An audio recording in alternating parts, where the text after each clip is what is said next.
Kami dari kelompok 4 menyampaikan hasil diskusi kami tentang karakteristik sistem pemerintahan presidensial dalam Undang-Undang dari 1945 Undang-Undang Amandemen. Yang pertama, itu akan dibacakan oleh Azra dan Amel. Baik, terima kasih kepada moderator dan teman-teman. Saya akan menjelaskan tentang pendahuluan materi tentang karakteristik sistem pemerintahan presidensial dalam UUD RI 1945 UUD Amandemen. Sejak awal kemerdekaannya, Indonesia menganut sistem pemerintahan presidensial seperti yang tertuang dalam UUD 1945 sebelum amandemen. Namun dalam praktiknya, sistem ini mengalami berbagai tantangan dalam perjalanannya, terutama pada era Orde Lama dan Orde Baru. Pada masa era Orde Baru, terjadi sentralisasi kekuasaan yang kuat di tangan presiden, yang menyebabkan sistem presidensial ini diterapkan menjadi otoriter. Hal ini membuat peran lembaga legislatif dan yudikatif menjadi lemah, karena presiden memiliki kontrol yang besar terhadap semua aspek pemerintahan, termasuk peradilan dan kebijakan publik. Sebagai respon terhadap berbagai permasalahan tersebut, dilakukan kembali amandemen UUD RI 1945 sebanyak 4 kali, antara tahun 1959 hingga 2002. Amandemen ini bertujuan untuk memperbaiki kelemahan sistem pemerintahan, memperkuat demokrasi, serta mencegah terjadinya sentralisasi kekuasaan yang berlebihan. Beberapa perubahan penting yang terjadi akibat amandemen ini meliputi: yang pertama, penguatan prinsip pemisahan kekuasaan antara eksekutif, legislatif, dan yudikatif. Lalu yang kedua, pemilihan presiden dan wakil presiden secara langsung oleh rakyat, bukan lagi melalui MPR seperti sebelumnya. Lalu yang ketiga, pembatasan masa jabatan presiden menjadi 2 periode, yaitu maksimal 10 tahun atau 2 kali 5 tahun.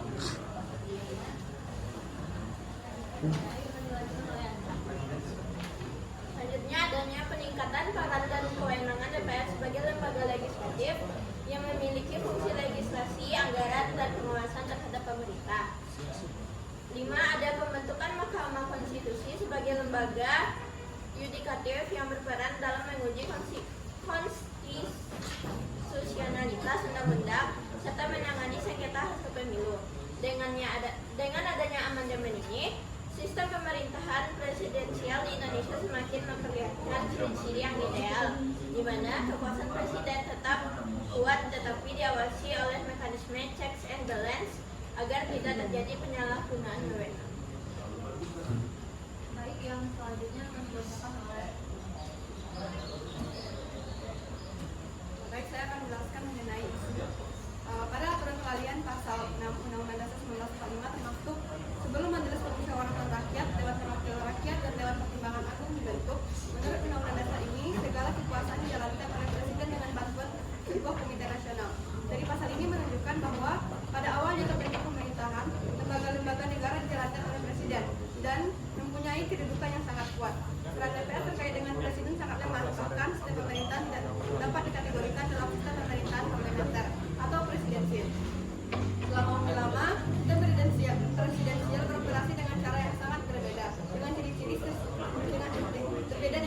sistem presiden. Untuk membangun sistem pemerintahan presidensial itu berdasarkan Undang-Undang Dasar 1945, menurut Aaron Liebach, seperti dikutip Uganda bahwa sebuah negara dapat dikatakan demokrasi paling tidak memenuhi unsur, yaitu yang pertama, adanya kebebasan untuk membentuk dan menjadi anggota perkumpulan. Yang kedua, adanya kebebasan menyatakan pendapat. Yang ketiga, adanya hak untuk memberikan suara dalam pemungutan suara. Yang keempat, adanya kesempatan untuk dipilih atau menduduki berbagai jabatan pemerintahan atau negara. Yang kelima, terdapat berbagai sumber informasi. Yang keenam, ada hak bagi para aktivis politik untuk berkampanye untuk memperoleh dukungan atau suara. Yang ketujuh, adanya pemilihan yang bebas dan jujur. Dan yang kedelapan, semua lembaga yang bertugas merumuskan kebijakan pemerintah harus bertanggung tergantung pada keinginan pemerintah.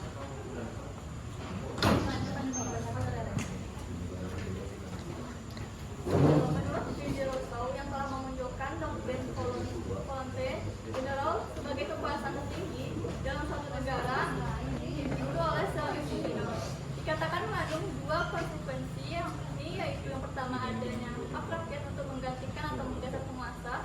Hal ini berhubungan boleh atau tidaknya rakyat berevolusi terhadap penguasa. Yang kedua yaitu adanya paham yang berkuasa, itu rakyat atau paham kedaulatan rakyat. Rakyat tidak sebagai penjumlah dari individu-individu, melainkan rakyat sebagai satu Gemeinschaft yang sifatnya abstrak.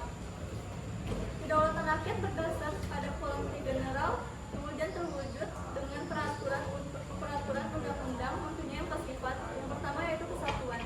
Semangat rakyat berhak memerintah dan tidak mau diperintah itu adalah satu. Satunya itu terlihat pada pembuatan undang-undang menyatakan kekurangan dan penuntutan keadilan dan menjunjung tinggi satu negara atau rakyat.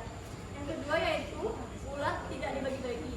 Kedaulatan itu tidak dapat dipecah, tidak dapat diserahkan. Kedaulatan itu tidak boleh dijual, digadaikan atau dihadiahkan. Yang ketiga yaitu tetap tidak berubah-ubah. Kedaulatan itu tetap di tangan rakyat, tidak susut dan tidak berkurang. Selanjutnya yaitu regulasi yang akan dilakukan oleh ASN. Lanjut ke regulasi sistem pemerintahan presidensial di Indonesia sebagaimana diatur dalam UUD NRI 1945 memiliki beberapa karakteristik dasar yang mencerminkan dominasi kekuasaan eksekutif. Terdapat beberapa pasal yang menunjukkan ciri-cirinya karakteristik sistem presidensial pada UUD NRI 1945. Yang pertama ada pasal 4 ayat 1 yang menyatakan bahwa Presiden Republik Indonesia memegang kekuasaan pemerintahan menurut Undang-Undang Dasar yang menegaskan posisi Presiden sebagai pusat kekuasaan eksekutif. Yang kedua adalah pasal 17 ayat 1 yang mengatur bahwa Presiden dibantu oleh Menteri-Menteri Negara, di mana hubungan ini tidak bersifat kolegial, melainkan Menteri ditunjuk langsung oleh Presiden.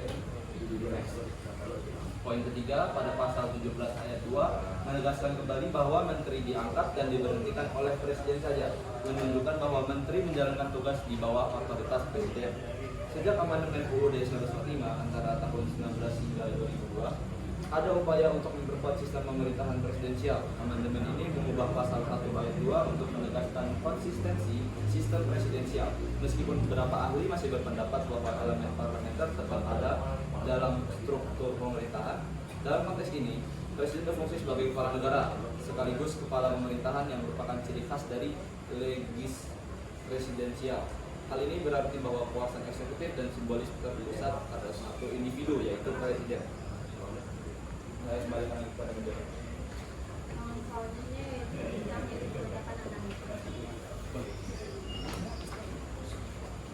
Baiklah, selanjutnya kita akan membahas analisis dari karakteristik sistem pemerintahan presidensial dalam Undang-Undang NRI 1945. Analisis yang pertama yaitu Presiden sebagai kepala negara dan kepala pemerintahan. Yang kedua yaitu Presiden dipilih secara langsung oleh rakyat. Yang ketiga, Presiden dan DPR sejajar dan tidak dapat saling menjatuhkan. Yang keempat, masa jabatan Presiden tetap dan terbatas. Yang kelima, Presiden tidak bertanggung jawab kepada DPR, tetapi ada mekanisme pengawasan. Yang keenam yaitu Menteri bertanggung jawab kepada Presiden, bukan DPR. Baik, kemudian selanjutnya yaitu kesimpulan.